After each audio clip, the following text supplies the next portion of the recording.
Subscribe to our new channel Target Semester LU. Link is given in description box and this channel is totally dedicated for the Lucknow University semester exam students. Hello dear student, स्वागत है आप सभी का एक बार फिर से अपने इस नए चैनल टारगेट सेमेस्टर LU यानी लखनऊ यूनिवर्सिटी पर। सेमेस्टर एग्ज़ाम आपके बहुत नज़दीक हैं और second semester fourth semester exam यहाँ पर होने वाले हैं, जिनके लिए कुछ MCQs की हम जो सीरीज़ लाए हैं वो करा रहे हैं आपको। इसी क्रम में आज हम इकोनॉमिक्स सेकेंड सेमेस्टर का जो सेकेंड पेपर है उसके कुछ यहाँ पर MCQ देखेंगे पहले चैप्टर की। ठीक है, तो पहला चैप्टर आज यहाँ से स्टार्ट होगा जो कि है भारतीय अर्थव्यवस्था यानी इंडियन इकोनॉमी पर बेस्ड। ठीक है, तो है कृषि उत्पादन विकास एवं संरचना यानी एग्रीकल्चर का जो प्रोडक्शन है, ग्रोथ है और स्ट्रक्चर, उस पर हम यहाँ पर बात करेंगे कुछ MCQs इसके लेते हुए। ठीक है, क्योंकि आपको पता है MCQ बेस्ड इस बार आपका एग्ज़ाम होने वाला है। चलिए देखते हैं, पहला क्वेश्चन है आप लोगों का। लेकिन उससे पहले अगर आप लोग चैनल पे नए हैं और चैनल को सब्सक्राइब नहीं किया है तो सब्सक्राइब कर लें अपनी प्रिपरेशन को जारी रखने के लिए। ठीक है, पहला क्वेश्चन है कि भारत में कार्यशील जनसंख्या का कितने प्रतिशत भाग कृषि से आजीविका प्राप्त करता है? इसका राइट आंसर है आप लोगों का ऑप्शन नंबर सी, लगभग 55%। ठीक है, यानी 55%। दरअसल कार्यशील जनसंख्या क्या होती है? एक ऐसी जनसंख्या का ऐसा भाग जो कार्य में संलग्न है, मतलब कार्य में लगा हुआ है। ठीक है, बेरोजगार नहीं है, जो कार्य कर रहा है, जिसको रोजगार मिला हुआ है। अगला है, और कार्यशील जनसंख्या की एक आयु सीमा होती है। ठीक है, कार्यशील जनसंख्या अगर सामान्यतः देखा जाए तो 15 से लेकर के 59 वर्ष तक मानी जाती है। तो इस चीज़ को भी ध्यान रखना है कि 15 से 59 वर्ष अगर पूछ ले कि कार्यशील जनसंख्या का मतलब टाइम क्या रहता है, तो 15 से लेकर के 59 वर्ष तक।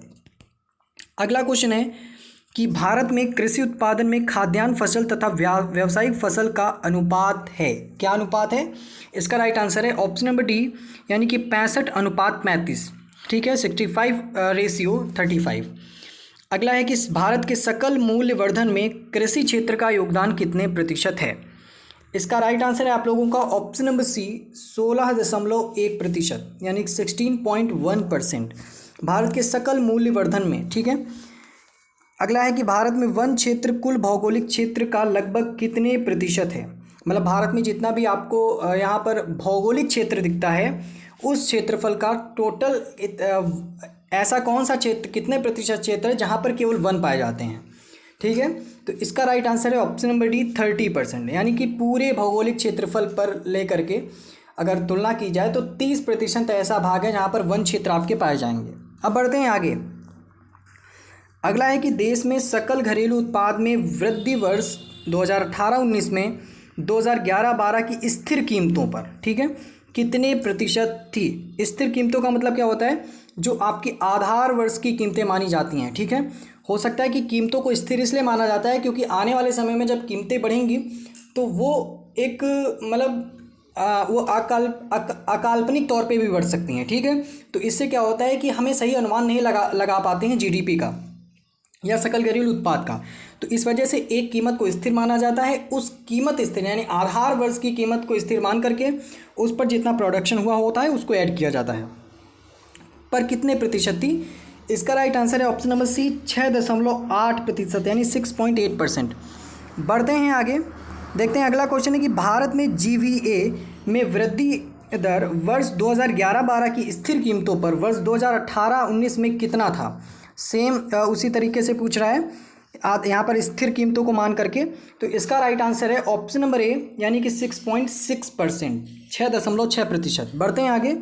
अगला है कि 10वीं कृषि गणना के अनुसार वर्ष 2015-16 में परिचालनात्मक कृषि जोतों की संख्या में सीमांत एवं लघु जोतों का प्रतिशत हिस्सा था, कितना प्रतिशत हिस्सा था? तो इसका राइट आंसर है ऑप्शन नंबर ए, 86%, यानी कि 86%। ठीक है, बढ़ते हैं आगे, देखते हैं अगला क्वेश्चन है कि 10वीं कृषि गणना के अनुसार देश की परिचालनात्मक कृषि क्षेत्र की जोतों के कुल क्षेत्रफल में सीमांत एवं लघु जोतों का योगदान प्रतिशत है। ठीक है,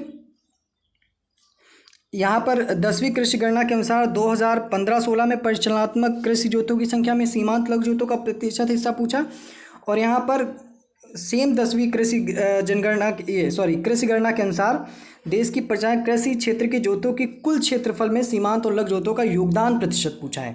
तो इसका राइट आंसर होगा आप लोगों का ऑप्शन नंबर बी, लगभग 48%। ठीक है। अगला है कि 10वीं कृषि गणना 2015-16 के अनुसार देश के कुल परिचालन में कृषि जोतों की संख्या है कितनी है?